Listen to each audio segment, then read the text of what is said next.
क्रांतीचे गाते ही रणभेरी, जागृत करसी देशाला ही रणभेरी. रणभेरी चेतना, रणभेरी प्रेरणा, शौर्य रसाचा जागर करण्या देते ही घोषणा. ज्योत पेटवी स्वातंत्र्याची रणभेरी, जागृत करसी देशाला ही रणभेरी. कवन क्रांतीचे गाते ही रणभेरी, जागृत करसी देशाला ही रणभेरी.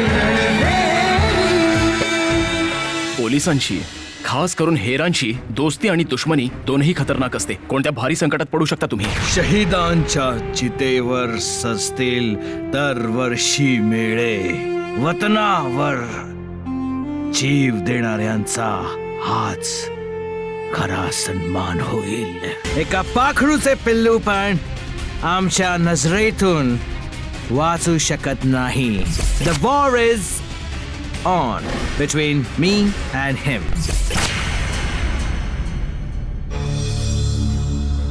मी पलायनाची सगळी व्यवस्था केली आहे. आपण सगळे एकदम पळूया. खूप चांगलं केलं हे. पण एक खूप मोठी समस्या आहे जेपी भाई. काय समस्या अशी आहे की हे जेल चारी बाजूंनी घनदाट जंगलांनी घेरलेलं आहे. जर आपण जेलमधून बाहेर जरी निघालो तरी हजारीबागच्या या निबिड जंगलातून आपण बाहेर कसं निघणार.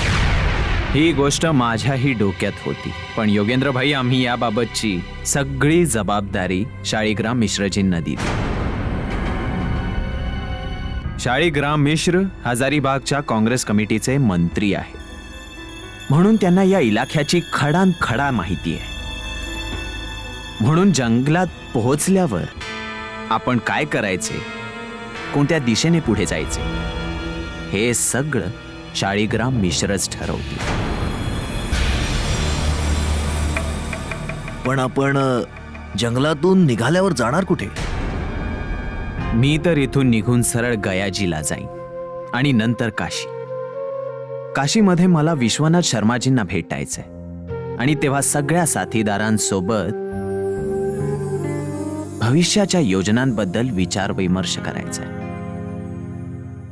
तर तुम्ही काही दिवस काशी म्हणजे बनारसमध्ये राहायचा विचार करताय. आता तरी मी या बाबतीत काही सांगू शकणार नाही योगेंद्र भाई. हे तर तिथे पोहोचल्यावर विचार केला जाईल. हो, पण मी विचार केलाय की जवळजवळ सगळ्या प्रांताचे क्रांतिकारी आणि नेते माझे मित्र आहेत. मी विचार करतोय योगेंद्र भाई की मी त्या सगळ्यांना एखाद्या गुप्त स्थानी राहून पत्र लिहीन आणि आपल्या विचारांना अवगत करेन. म्हणजे भविष्याच्या योजनांबद्दल चर्चा होऊ शकेल. मी याविषयी पंडित जवाहरलाल नेहरूंची पण वार्ता करणार आहे. मी विचार करतोय की फौजी जवानांना पण काय बरोबर आणि काय चुकीचं यापासून अवगत करणं खूप गरजेचं आहे. चांगली गोष्ट आहे.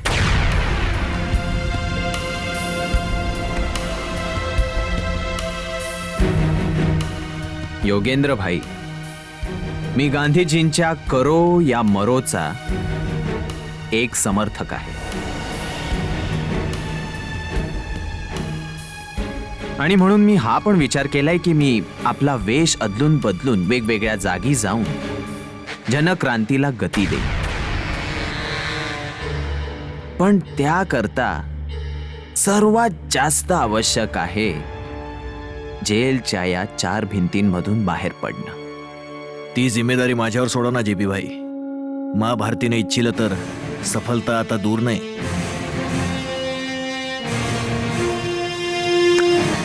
वंदे मातरम. वंदे मातरम. जेम्स, तुझ्याकडनं खूप मोठी गडबड झाली. खूप मोठी गडबड झाली.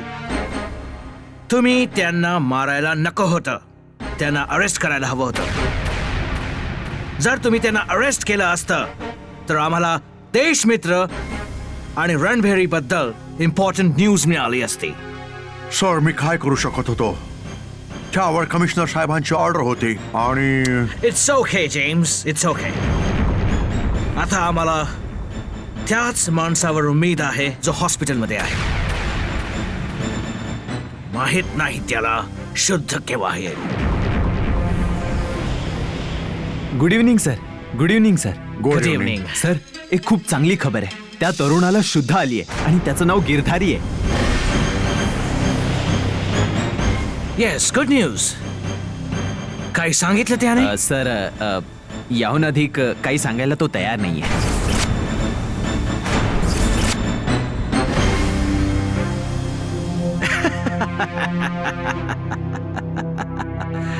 काही हरकत नाही. ते आम्ही काढून घेऊ. जेम्स, त्याला पकडून लॉकअप मध्ये बंद करा.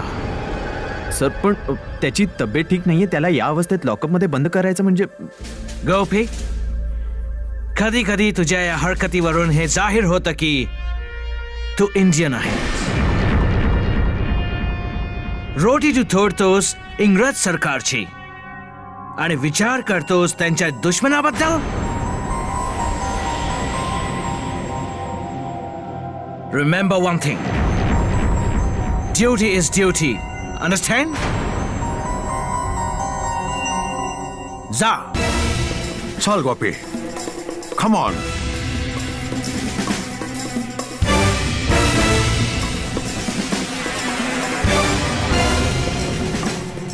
कसं नाही बोलणार.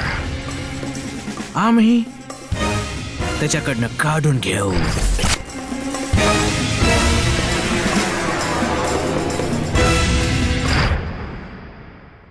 चला, हे तर निश्चित झालं की आम्ही दिवाळीच्या रात्रीच पलायन करणार.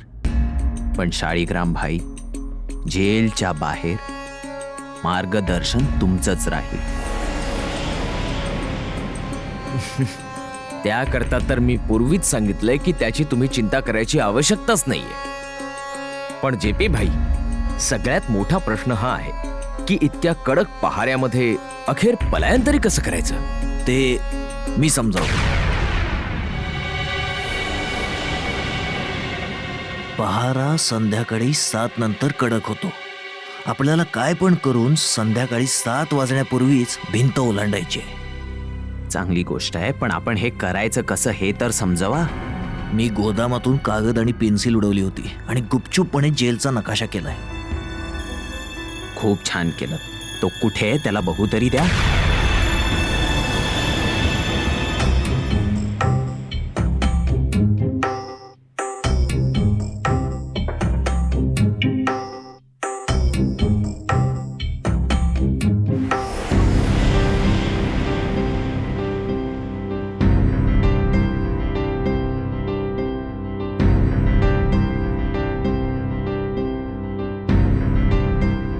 हे बघा, ही जेलची मुख्य इमारत आहे. आपण आता या इथे बराकीत आहोत. याच्या ठीक समोर फाशीघर आणि त्याच्या दुसरीकडे आहे शिपायांच्या बराकी. आणि ही जी रिकामी जागा दिसते, मी जर बरोबर असेन तर हे बाहेरचं मैदान आहे आणि हे चुलीच्या आकाराचं ज्याने आम्हाला घेरलंय तीही या जेलची चारीकडली भिंत. जी हो, बिलकुल. आता मी सांगतो की आपल्याला करायचं काय आहे. आता आपल्याला या मुख्य इमारतीच्या ठीक मागच्या बाजूला एक मोकळं मैदान आहे. या मैदानात कायम अंधार असतो.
मोठ्या मुश्किलीने बनवून आणलंय, पण आता याला टांगायचं कुठे?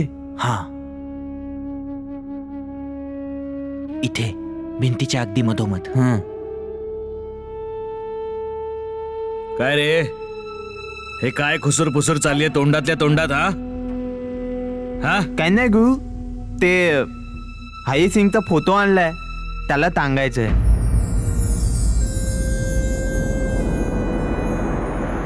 अरे याला टांगून काय रोज डोळे फाडून बघणार काय? सरदार, हरिसिंग आमचा साथी होता, दोस्त होता, भाई होता. सरदार, सरदार तो तुमचा मुलगा होता. खामोश!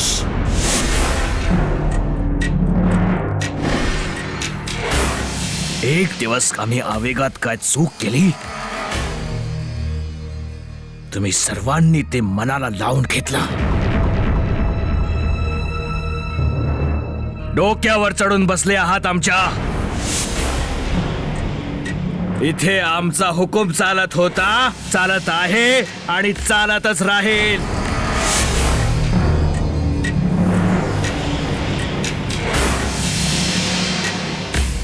सरदार, ऐकून घ्या यांचं म्हणणं. त्यांचं मन सांगते तर लावू द्या ना फोटो. नाही अभय, नाही. गोष्ट हरिसिंगची नाहीये, गोष्ट आमच्या सिद्धांतांची आहे, आमच्या क्रांतिकारी नियमांची आहे. आमच्या क्रांतिकाऱ्यांचे आई बाप भाऊ बहीण मुलगा सुनेवर नव्हे, देशावर प्रेम असते. देश आणि देश आमचा परिवार आहे, आमची मैत्री आहे, आमची जिम्मेदारी आहे. या व्यतिरिक्त आम्ही कोणतीही सांसारिक नाती नाही मानत.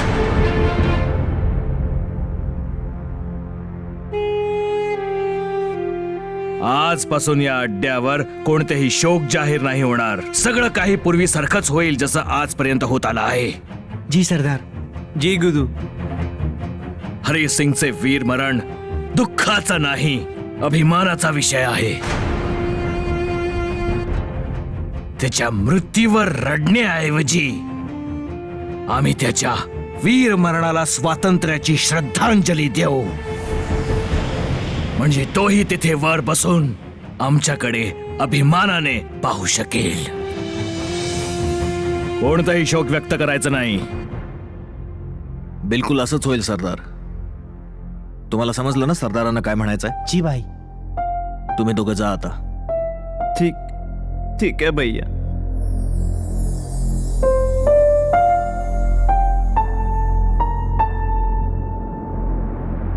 पण सरदार, माहित नाही का, पण आतून मला असं वाटतंय की आता आपल्या मुलखाच्या स्वतंत्रतेला इंग्रज नाही रोखू शकणार. आंतरराष्ट्रीय मंचावर जे नाटक चाललंय ते तर तुम्हाला माहिती आहे.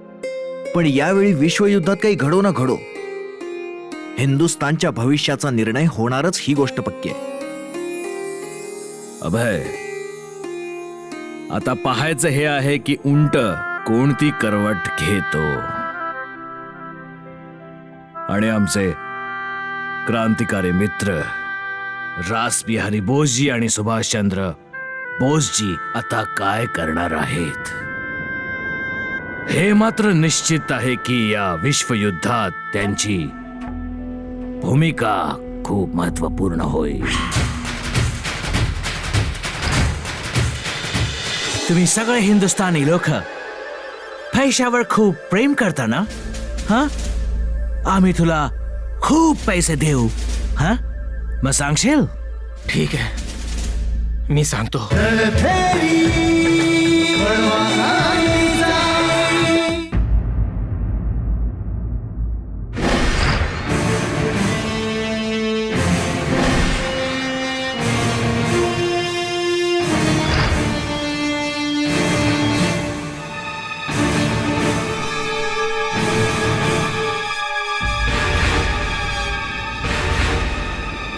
अरे जेपी भाई, तुम्ही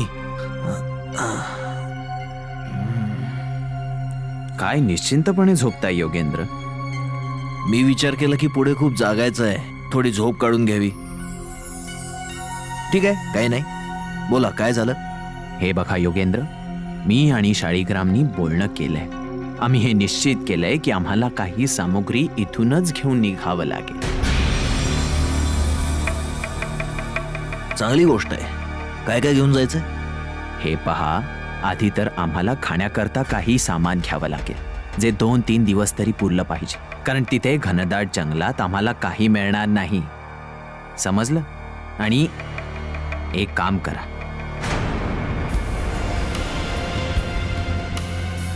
ही पहा, ही पूर्ण सूची तयार केली आहे. एकदा तुम्ही स्वतः वाचा आणि तुम्ही या सगळ्या सामानाचा आजच बंदोबस्त होईल याची व्यवस्था करा. आजच? तर केव्हा करणार? आपल्याकडे वेळ कुठे आहे? तुम्ही बोलताय ते खरंच आहे. ठीक आहे, होऊन जाईल, करतो मी. ठीक आहे योगेंद्र भाई, तुम्ही हे काम पूर्ण करा आणि मी दुसरं काम तडीस लावतो. कोणतं काम? आधी पूर्ण करतो, मग तुम्ही स्वतःच पहा.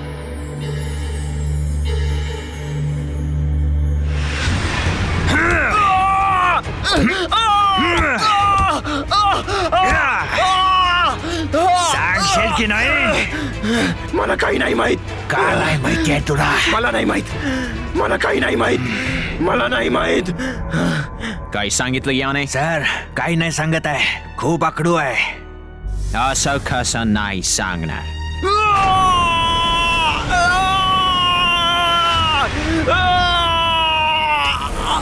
भाऊ, सांगशील की नाही? मला नाही माहित. थांब रॉबर्ट, थांब जरा.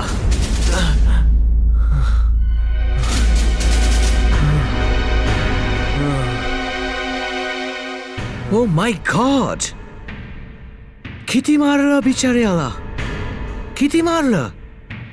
नालायक कुठले, गाढव, महामूर्ख. इतकं मारतात कोणाला? असं मारतात? आम्ही तुला विचारतो, कोणाला असं मारतात का? असं नाही मारत. असं मारतात, असं मारतात, असं मारतात. समजलं? असं मारायचं असतं. हो, रक्त खूप वाहतंय. दाखव, शो मी. हो, इथे जखम पण झालीये. दुखतंय तुला? इकडे, इकडे, बोल, बोल, इकडे दुखतंय? हो हो, खूप दुखलं तुला. अरे बाप रे, खूप पेन होता. लिसन गिरधारी, तुझ्याकडे 2 ऑप्शन्स आहेत. जर तू आम्हाला नाही सांगितलं तर अशाच प्रकारे मार खात राहशील, आणि जर आम्हाला सगळं खरं खरं सांगशील तर आम्ही तुला सोडून देऊ, आणि सोडल्याच बरोबर तुला मनी देणार, पैसा. तुम्ही सगळे हिंदुस्थानी लोक पैशावर खूप प्रेम करता ना? हा, आम्ही तुला खूप पैसे देऊ. हा,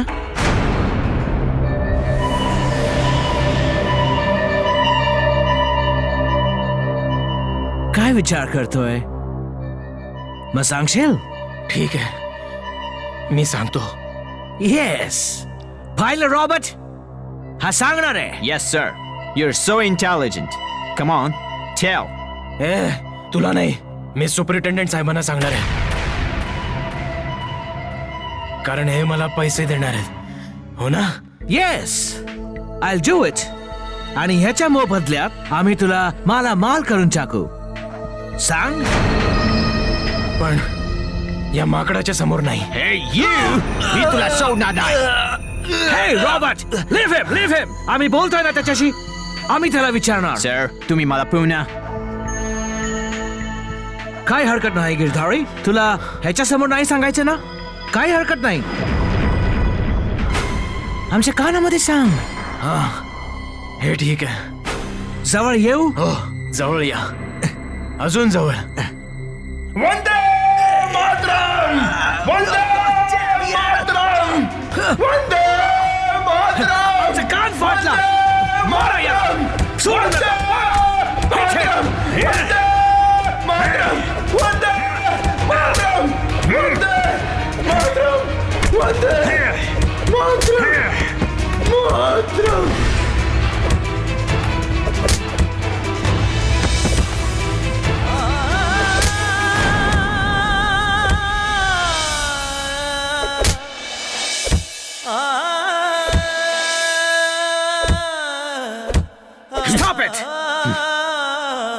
मागे सरका.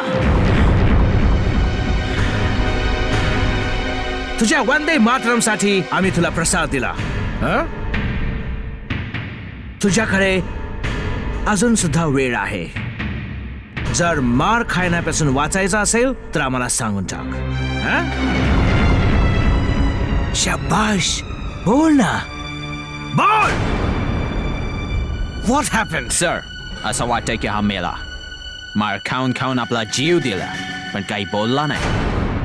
कवन क्रांतीचे गाते ही रणभेरी, जागृत करसी देशाला ही रणभेरी.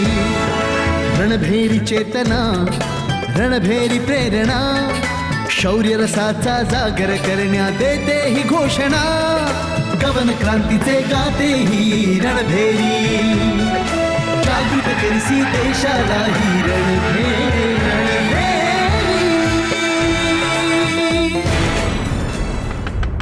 असं वाटतंय विजया आली. अरे विजया बेटा, आलीस, ये. बरं लवकर हातपाय धुवून घे, मी दिवे लावते.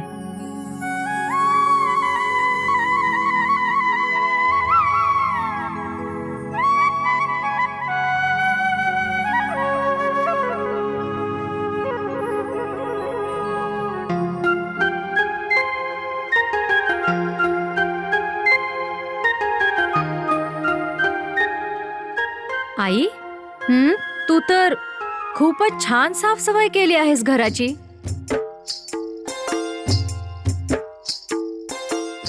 घर खरंच एकदम साफ सुंदर दिसतंय.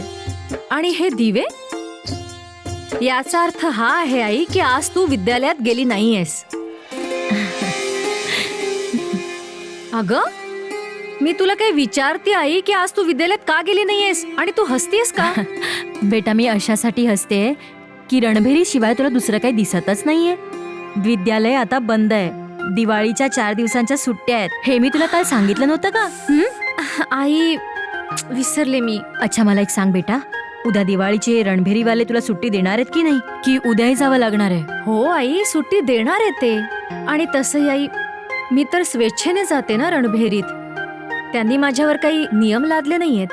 हो बेटा, मला हे माहीत आहे. मी तर असंच विचारत होते. बेटा, मलाही वाटतं ना की सुट्टीच्या दिवशी माझी मुलगी माझ्या सोबत असावी. आई, माझी पण इच्छा असते की सुट्टीच्या दिवशी तुझ्या बरोबर राहावं, तुझं बोलणं ऐकावं, तू सांगशील ती कामं करावी. पण तुझ्याकडे कुठे वेळ असतो? कधी विद्यालय तर कधी काम. तू मला काही करूच देत नाहीस. आई, मी तुला काही मदत करू? हे दिवे ना जागेवर ठेव. ठीक आहे, घे सांभाळून. हा. हो आई.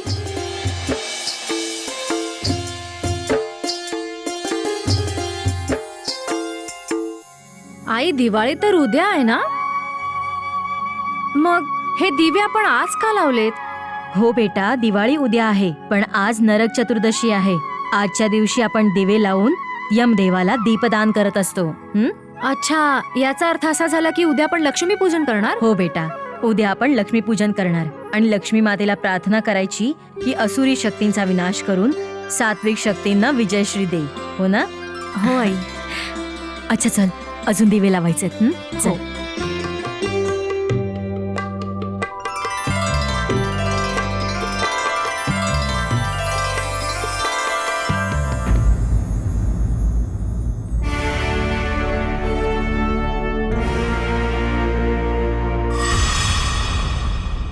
या राम वृक्ष बेणीपुरी जी,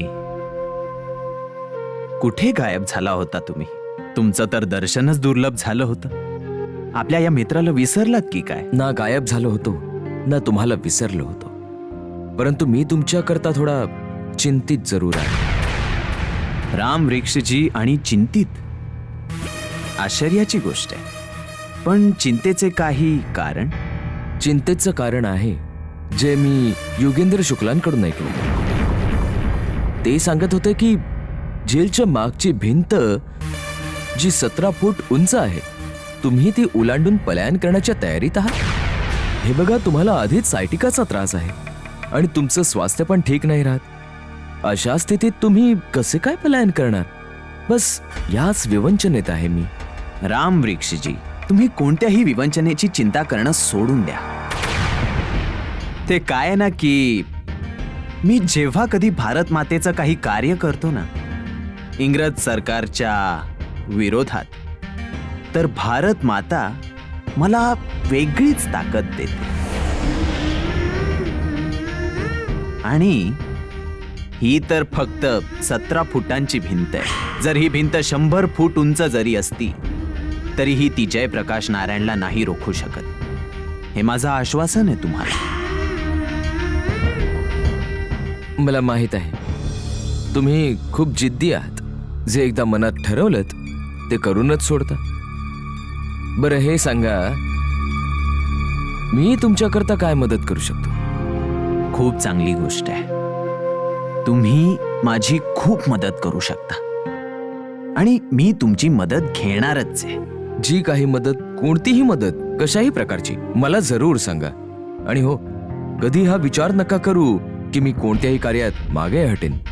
रामरिक्षजी, तुम्ही माझ्यापेक्षा 3 वर्ष मोठे आहात आणि मी सच्च्या हृदयातून तुम्हाला माझा मोठा भाऊ मानतो. मी तुमच्या रचना वाचल्या आहेत आणि मी तुमच्या रचनाचा चाहता आहे. आणि विशेष करून लाल तारा आणि चिता के फूल याच्या तर मी तुम्हाला शुभेच्छा पण दिल्या होत्या. खरं तर रामवृक्षजी, तुमच्या बोलण्याने मला खूप हिंमत मिळते आणि खरं तर ही हिंमतच माझ्याकरता खूप मोठी मदत असते. हा पाठिंबा तर सदैव तुमच्या सोबत असणार आहे, जोपर्यंत या विणीपुरीच्या श्वासात श्वास आहे. पण मी हा विचार करतो की जेलच्या आत मी तुमची कशा प्रकारे मदत करू शकतो. असं आहे तर तुम्ही एक काम करा.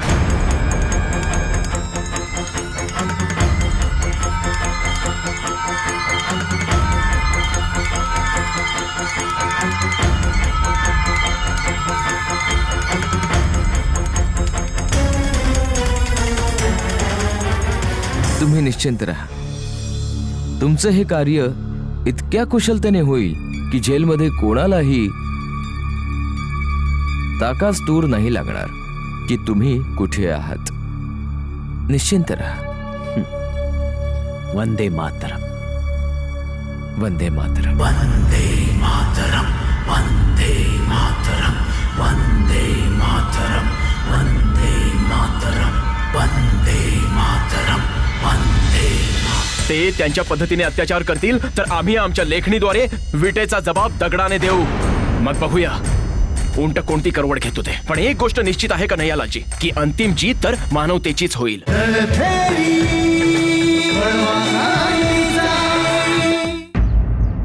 हे खरं आहे का नयालालजी की मी विजय आणि दमयंतीला धीर दिला आहे, पण मुलांच्या अशा निर्दयी हत्या बघून माझ्या मनालाही वेदना होत आहेत.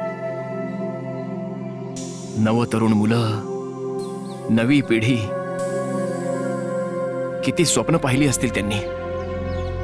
मानवतेच्या दृष्टिकोनातून तुमचे दुःख स्वाभाविक आहे. पण पराडकरजी, तुम्हीच तर आम्हाला शिकवलं होतं ना की स्वातंत्र्य संग्रामाचा हा मार्ग त्याग मागतो, बलिदान मागतो.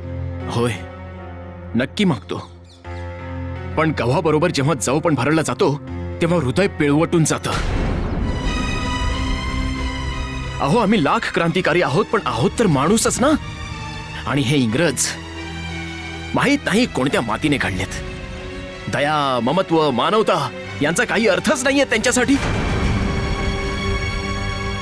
त्यांचा मतलब असतो तर केवळ त्यांच्या सत्तेचा. स्वार्थ, स्वार्थ, फक्त स्वार्थ आणि काहीच नाही. तुम्ही अगदी बरोबर बोलताय, परंतु दुःख प्रदर्शित करण्यापलीकडे आपण काय करू शकतो? का नाही करू शकत? ही रणभेरी काय आम्ही विज्ञापन छापण्याकरता काढलीय?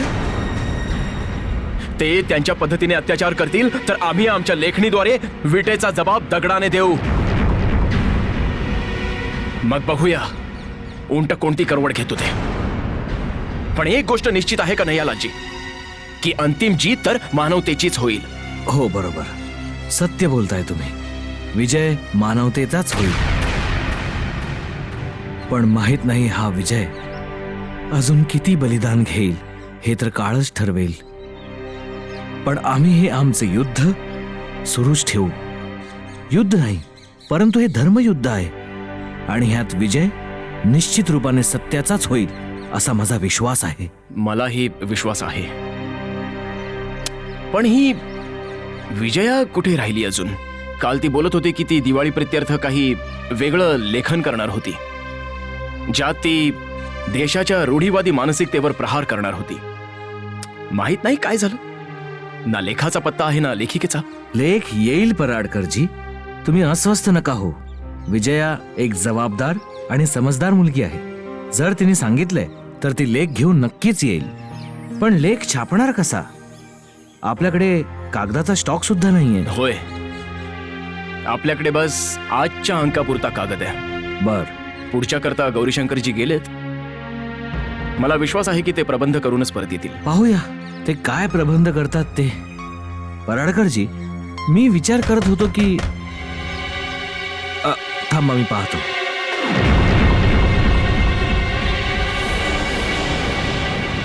नमस्कार. यावे प्रभू, बोला. ज्या कामाकरता गेला होता ते झालं? हो, मला कागद मिळालाय. उद्या किंवा परवा जशी मला सवड मिळेल मी पाठवून देईन. परवा नाही, आजच. आमच्याकडे फक्त आजच्या पुरता कागद आहे, नाहीतर संपेल आजचं काम आपलं. ठीक आहे, जशी तुमची आज्ञा.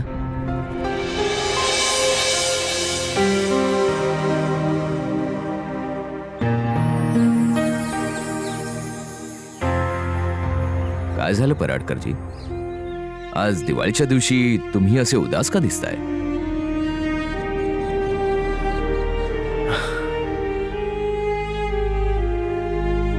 तुम्ही खरं म्हणालात गौरीशंकरजी.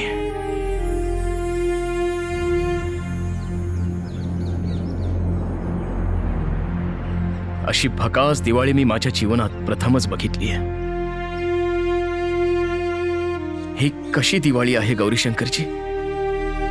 आज आमचे सगळे साथी जेलमध्ये आहेत. माहित नाही ही जेलमधली दिवाळी त्यांच्याकरता कशी होईल.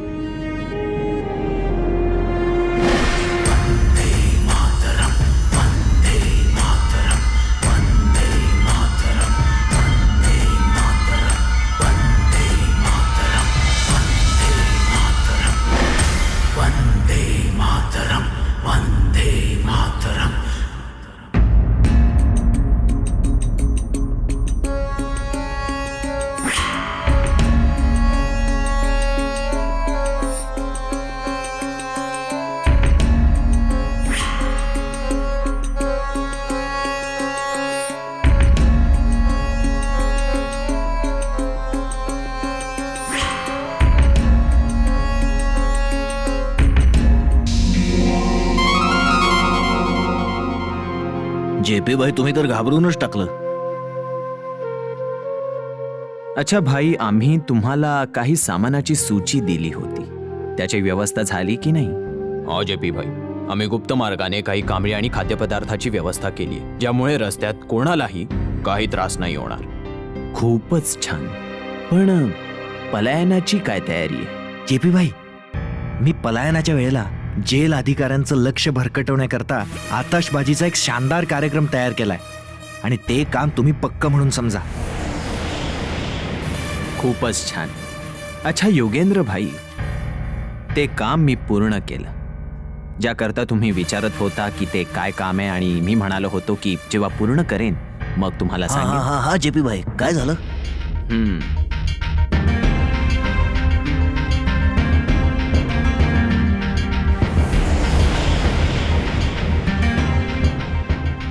हे काही रुपये आहेत, आम्हा लोकांच्या कामास येतील. पण यांना असं वर ठेवणं हे जोखमीचं काम आहे. जर तलाशी झाली तर आपण सगळे अडकू शकतो. एक काम करा, तुम्ही याला पण सामानाच्या त्या गाठोड्यात बांधा. पण जेपी भाई, हे रुपये तुम्ही आणले कुठून? हे जेलच्या तिजोरीतले रुपये आहेत. पण जेपी भाई, ही तर चोरी झाली. रामानंदन भाई, कोणत्याही कामाला चांगल्या मनशेने केले तर त्यात काही वाईट नाही. आणि इंग्रज सरकारचा हा पैसा खऱ्या अर्थाने आपलाच पैसा आहे. आम्ही लोक मेहनतीने आणि घाम गाळून हा पैसा कमवतो, इंग्रज सरकारला टॅक्सच्या रूपाने देतो. आणि जर वेळ आली तर हाच पैसा आपल्या कामास येतो, तर हा त्याचा सगळ्यात मोठा उपयोग आहे. हा भाई, ही गोष्ट तर एकदम 16 आणि खरी आहे. ठेवा ते.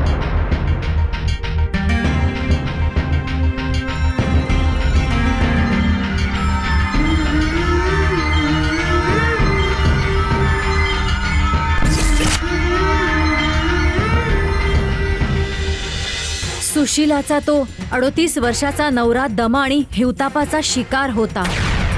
आणि ही बाब सगळ्यांपासून त्याने लपवून ठेवली आणि त्याने सुशीलाशी लग्न केलं आणि लग्नाच्या 6 महिन्यात त्याचा मृत्यू झाला.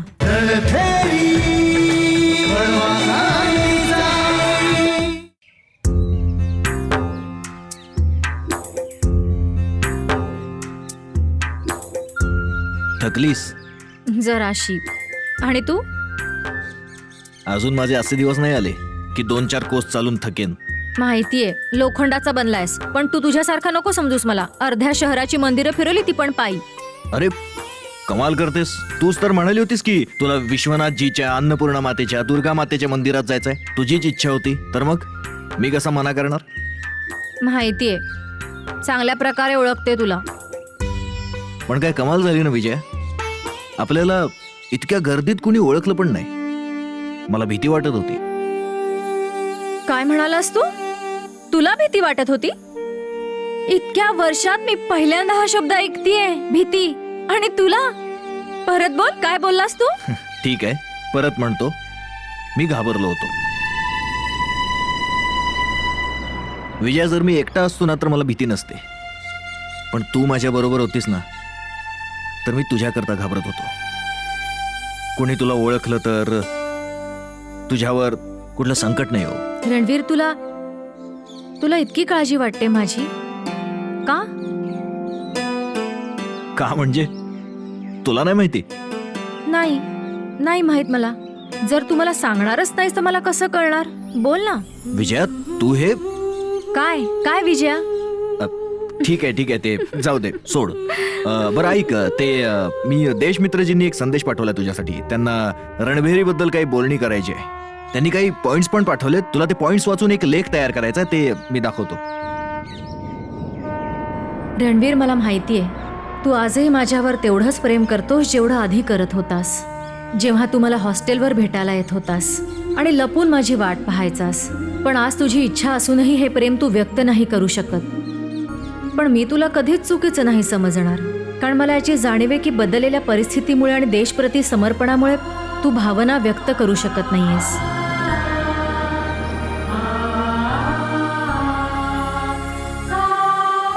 विजया, हां? काय झालं? कुठे हरवलीस? नाही, काही नाही, मी विचार करत होते.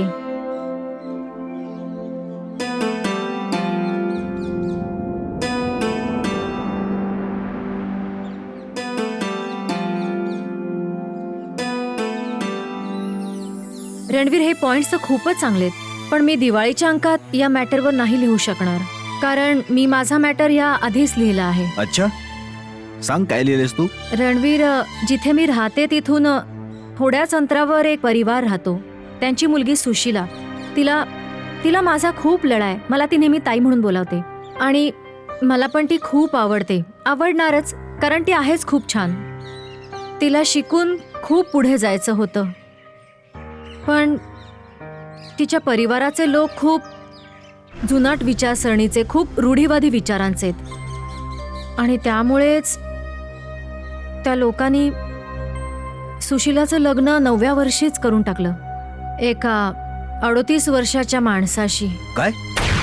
मग तू काय केलं का नाहीस? रोखलं का नाहीस? रणवीर, तेव्हा मी रणभेरीच्या कामात खूप व्यस्त होते आणि पोलिसांपासून लपून छपून राहत होते. त्यांनी लग्न खूप घाईघाईत केलं, मला तर कळलं सुद्धा नाही. अरे, लाजिरवाणी गोष्ट आहे खरंच. हो रणवीर, आणि मला हे पण समजलं की सुशीलाचे वडील हुंडा देण्यास असमर्थ होते आणि म्हणून त्यांनी अशा प्रकारे. अरे, घरातल्या मुली काही तुटकं फुटकं सामान आहेत, रद्दी आहे. की असं असं बाहेर काढून फेकून द्यायचं किंवा विकून टाकायचं कोणाला? हो खरंच रणवीर, हाच माझाही विचार आहे. पण ही वेदनादायक कहाणी इथेच संपत नाहीये. सुशीलाचा तो 38 वर्षाचा नवरा दमा आणि हिवतापाचा शिकार होता. त्याने ही बाब सगळ्यांपासून लपवली आणि सुशीलाशी लग्न केलं. लग्नाच्या 6 महिन्यातच त्याचा मृत्यू झाला. काय? हो रणवीर.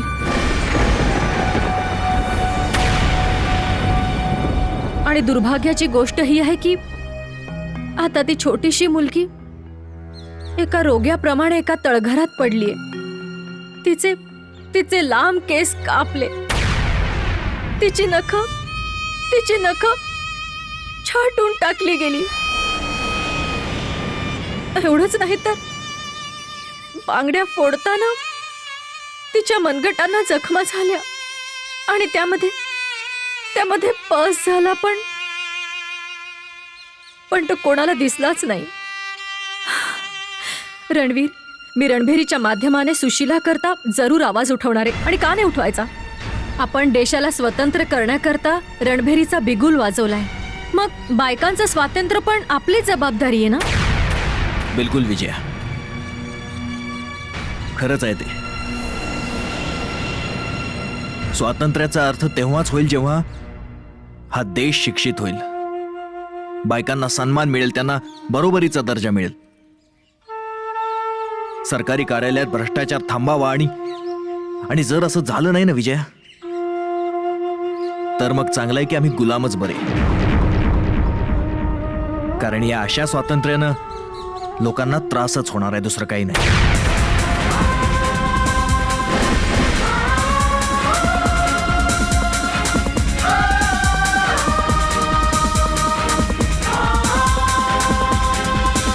साजरी करू पराडकरजी, दिवाळी साजरी करू.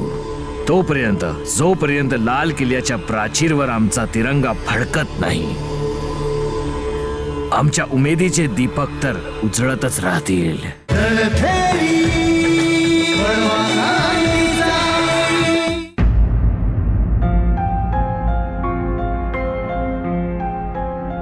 बेटा अभय, एक गोष्ट तर आहे की आमच्या देशात दिवाळी तोपर्यंत फिकी आहे जोपर्यंत आमच्या देशावरती गुलामीची ती छाया पडली आहे. आणि ज्या दिवशी लाल किल्ल्याच्या प्राचीरवर तो तिरंगा, स्वातंत्र्याचा तिरंगा फडकवला जाईल, त्या दिवशी आमच्या देशात काही प्रकाश उजळेल. येईल तो दिवस, येईल सज्जन सिंगजी, अवश्य येईल. सुखी राहा, सुखी राहा. कारण ऑगस्ट क्रांतीच्या उद्दिष्टाने इंग्रज साम्राज्याच्या अंताची सुरुवात झाली आहे. नमस्कार. नमस्कार. नमस्कार. कसे आहात तुम्ही सगळे? एकदम छान. पराडकरजी, धन्यवाद की या गरीबाच्या झोपडीत, याच्या कुटीरात तुम्ही पधारलात. तुम्ही आणि गरीब? चला तर, तुम्ही म्हणत असाल तर मी हे मानतो. पण तुमच्या या झोपडीत पाय ठेवणं तुमच्या करता नाही, माझ्या करता अभिमानाची गोष्ट आहे. नक्कीच तुमच्या पद्धती वेगळ्या आहेत. तुमची देशभक्ती आमच्या करता एक उत्कृष्ट नमुना आहे. पण हे तर निश्चित आहे की आमची ही देशभक्ती एक दिवस रंग जरूर उधळेल. जरूर उधळणार सज्जन सिंगजी, पण त्याआधी आमच्या त्या महानायकांचं जेलमधून मुक्त होणं गरजेचं आहे, ज्यांच्या खांद्यावर या क्रांतीची कमान आहे. पराडकरची, दुसऱ्यांचं तर मला माहित नाही, पण मी गांधीवादी विचारधारेला मानत नाही, त्याच्याशी माझं काही घेणं देणं नाही. हा, पण एवढं मात्र मानतो की जयप्रकाश नारायणजींच्या शिवाय कोणतीही क्रांती होऊ शकत नाही. जयप्रकाशजी फक्त तुमचेच नाही, आमचे पण नेते आहेत सज्जन सिंग. मला ठाऊक आहे. आम्ही सगळेच त्यांच्या कमीला अनुभवत आहोत आणि मला वाटते की ते लवकरच बाहेर येतील. नक्कीच येतील.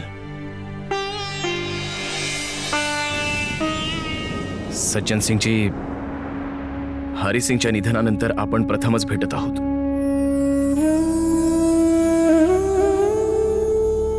शहीदांच्या मृत्यूवर दुःख नाही केलं जात. तरीही मला वाटतं की यावेळी तुम्ही दिवाळी नाही साजरी करणार.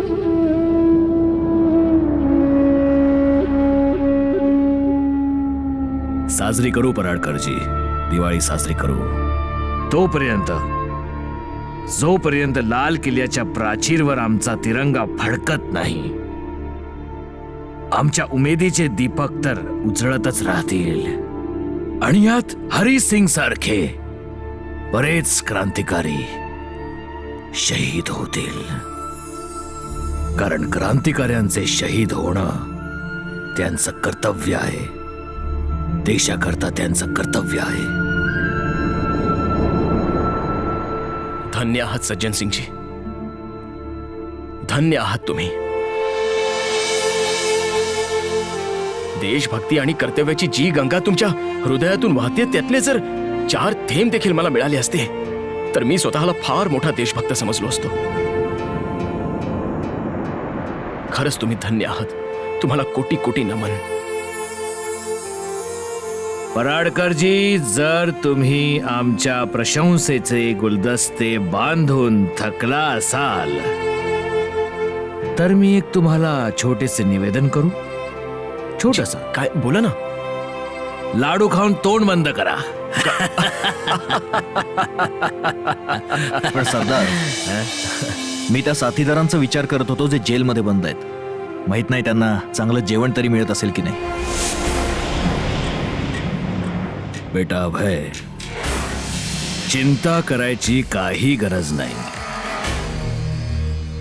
जेलचे सगळे नियम, कायदे, कानून माझ्यापेक्षा कोणी नाही ओळखत. आणि हा, जर कोणती राजनीती नाही झाली तर जेलमध्ये बंद असलेले आपले क्रांतिकारी बंधूंना पुऱ्या आणि मिष्ठान्न तर मिळणारच, हा माझा दावा आहे.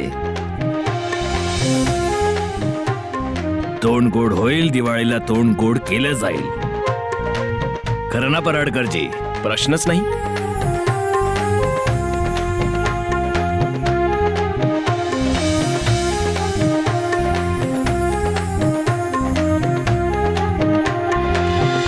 हलवा मी नाही बनवलाय, हलवा याने बनवलाय. हो हो, ज्याने पण बनवलाय, पण केलाय बढिया.